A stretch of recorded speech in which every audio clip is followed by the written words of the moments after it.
So, get this.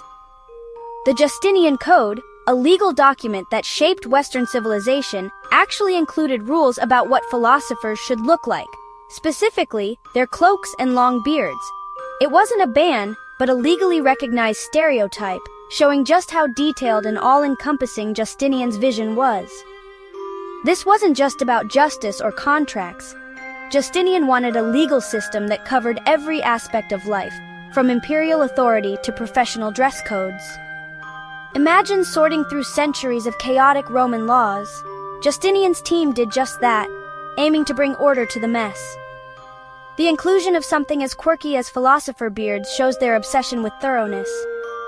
The Corpus Juris Civilis, or body of civil law, wasn't just one book. It was a collection meant to be the final word on Roman law. Justinian's project distilled 1,000 years of legal history into a single unified system. It was a feat of ego, intellect, and a belief that a well-ordered empire needed well-ordered laws. Whether about maritime trade or magnificent beards, they were laying the foundation for centuries of law. Even the smallest details mattered in building a legal legacy that would last. Why did Justinian bother with this massive project? He wanted to be the Roman emperor, restoring the glory of Rome after the West had collapsed. His mission had 3 parts: military reconquest, religious unity under Orthodox Christianity, and, most importantly for us, legal unity. Justinian believed in one emperor, one god, one law. He saw the empire's patchwork of legal codes as a threat to his authority and the unity of his realm. The Corpus Juris Civilis was his answer, a single, authoritative body of law to replace the chaos. This wasn't just for lawyers, it was a political power move, a symbol of Roman permanence and Justinian's control. By unifying the law, he was consolidating power and streamlining the empire's administration. The code was meant to be a tool of governance, a monument to his reign, and a gift to future generations. Justinian wanted the law to be as singular and absolute as he was. The code was his way of making the empire whole again. It was about more than rules. It was about identity and legacy. That's why the Justinian Code mattered so much. Before Justinian, Roman law was a disaster. For centuries, laws from the Senate, emperors, jurists, and local magistrates piled up, creating a contradictory mess. Judges in different provinces could rule opposite ways on the same case, making the system unpredictable and unfair. Lawyers had to be historians, digging through ancient opinions to find the right law. The wealthy benefited most, hiring experts to navigate the chaos.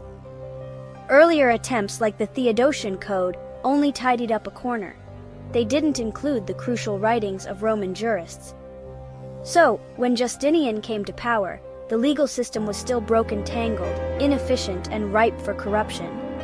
Justinian saw this as an offense against justice itself. He wanted law to be clear, accessible, and consistent for everyone. He didn't just want to tidy up, he wanted to rebuild from the ground up. That's the scale of what he set out to do. Justinian needed help, so he picked Tribonian, a brilliant legal mind, to lead the charge. Tribonian and his team had the power to read, edit, and harmonize 3 million lines of legal text. They could cut, merge, or rewrite laws to create a consistent modern system. The commission included top professors and practicing lawyers, blending theory with real-world experience. They divided the work, starting with the Codex Justinianus, a streamlined collection of imperial laws. This was just the beginning. The team worked relentlessly, acting as editors, historians, and legislators. They filtered a millennium of Roman thought through a 6th century Christian lens. The result was a legal synthesis that was both traditional and radically new. It was one of history's greatest intellectual projects. Their work would echo for centuries. Justinian's legal dream team changed the world. So what did they actually create? The Corpus Juris Civilis was a 4-part legal library. First, the Codex, a collection of all imperial laws organized and updated. Second, the Digest, a condensed, organized encyclopedia of Roman legal wisdom from the great jurists, forming the heart of the system. Third, the Institutes, a textbook for law students, laying out the basics of Roman law in a clear, logical way. Finally, the Novelli new laws issued by Justinian after the Codex, many written in Greek for practical use. Together, these four parts formed a complete, integrated system.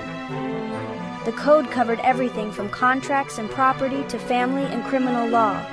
It was designed to be the final answer to nearly any legal question. The structure was logical, accessible, and built to last. The code wasn't just a book, it was a living legal system. It set the standard for legal thinking for centuries. That's the real legacy of Justinian's Code. Justinian's Code became law in the Byzantine Empire, but in the West it was forgotten for centuries.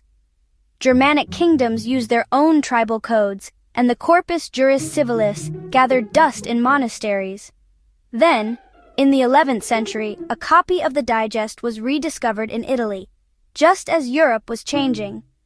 Trade, cities, and complexity were growing, and old laws couldn't keep up.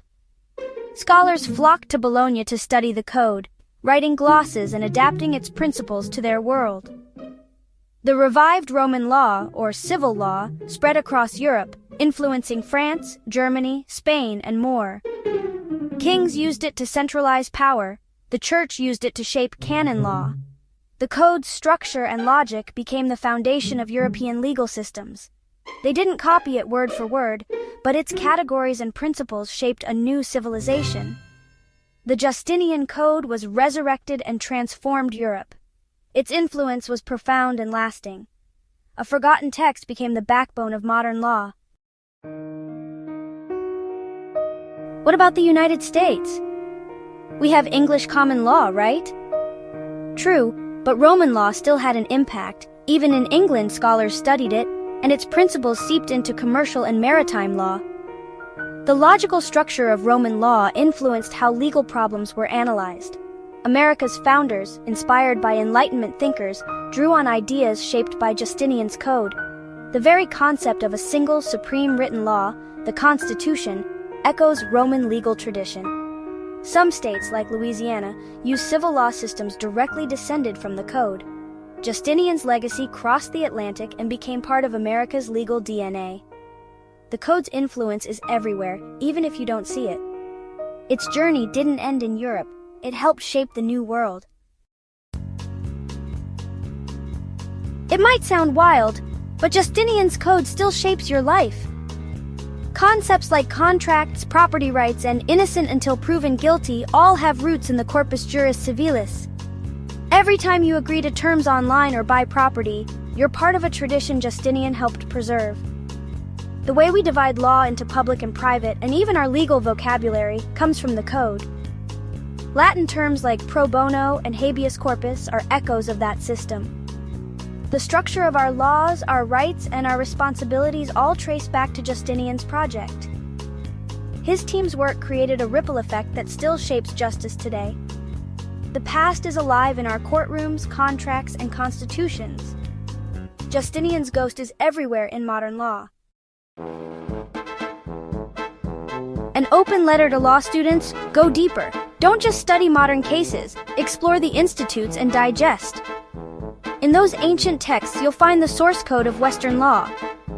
Understanding Justinian's Code gives you insight into the logic behind our legal system. It's the difference between using software and knowing how it's built. The story of the Code is about ambition, intellect, and the power of ideas to shape the world. Choices made centuries ago still echo today. That's why history matters, and why we love exploring it. Thanks for watching and learning with us. If you enjoyed this deep dive, stick around for more stories about how the past created our present. Subscribe, join our community, and keep asking questions. The more we learn about where we came from, the better we understand where we're going.